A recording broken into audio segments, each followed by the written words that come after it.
আজকের ভিডিওতে আলোচনা করব সিমেন্ট কি উপাদান দিয়ে তৈরি হয় এবং সিমেন্টে যে উপাদানগুলি থাকে সেগুলির কাজ কি হয় বা উপাদানগুলি সিমেন্টের কি উপকারে লাগে সে বিষয়ে আলোচনা করব। তাহলে একদম প্রথমে আমরা জেনে নেব সিমেন্টের উপাদানগুলি কি বা সিমেন্ট কি উপাদান দিয়ে তৈরি হয়।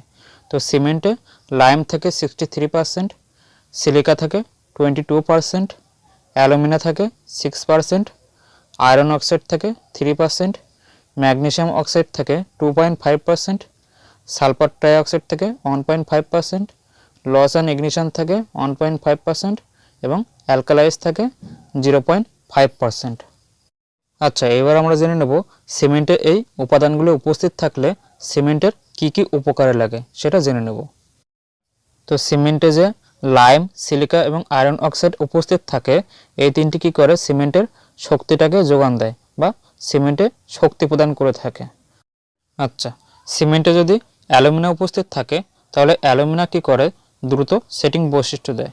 Alumina gives quick setting property. এটার মানে হলো সিমেন্ট যখন কনস্ট্রাকশনে ব্যবহার করা হয় তখন সিমেন্ট যখন জমাট বাঁধে সেই জমাট বাঁধাটাকে খুব দ্রুত করে যদি অ্যালুমিনা উপস্থিত থাকে। আচ্ছা, সিমেন্টে যদি আয়রন অক্সাইড এবং ম্যাগনেসিয়াম অক্সাইড উপস্থিত থাকে তাহলে কি হয় সিমেন্টের কঠোরতা এবং রং প্রদান করে থাকে। তার মানে হলো সিমেন্টের হার্ডনেস এবং যে সুন্দর একটি গ্রে কালারটা আসে সেটি প্রোভাইড করে থাকে এই আয়রন অক্সাইড এবং ম্যাগনেসিয়াম অক্সাইড। এবার একদম শেষে যে উপাদানটি নিয়ে আলোচনা করব সেটি হলো অ্যালকালাইজ। অ্যালকালাইজ যদি 0.5%-এর থেকে বেশি থাকে তাহলে কিন্তু সেটি সিমেন্টের জন্য ক্ষতিকারক বা খারাপ হবে। তার মানে হলো অ্যালকালাইজ যদি বেশি পরিমাণে থাকে সেক্ষেত্রে এফ্লোরেসেন্স চলে আসবে।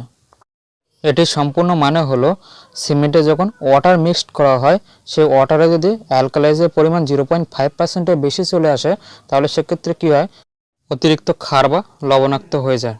যার ফলে কি হয় এই ধরনের সিমেন্ট যদি কনস্ট্রাকশনে ব্যবহার করে থাকেন তাহলে সেক্ষেত্রে 2-3 বছর পরে ইটের দেওয়ালে এরকম সাদা প্যাসেজ বা সাদা একটি লেয়ার পড়ে যায়। দেখুন ছবিতে ক্লিয়ার দেখা যাচ্ছে।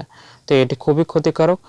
এটির ফলে ইটের দেওয়ালটি পুরোপুরি দুর্বল হয়ে যায় এবং পেইন্ট সারফেসটাকে পুরোপুরি নষ্ট করে দেয়। সেজন্য ভালো কনস্ট্রাকশন ম্যাটেরিয়াল ব্যবহার করবেন এবং লবণাক্ত জল ব্যবহার করা থেকে বিরত থাকবেন, তাহলে এই ধরনের সমস্যা পুরোপুরি দূর হয়ে যাবে। তো আজকের ভিডিও এটুকুই ছিল। যদি ভিডিওটি ভালো লেগে থাকে তাহলে প্লিজ লাইক, শেয়ার, সাবস্ক্রাইব এবং কমেন্ট করবেন। দেখা হবে পরবর্তী ভিডিওতে। ততক্ষণ ভালো থাকবেন, সুস্থ থাকবেন।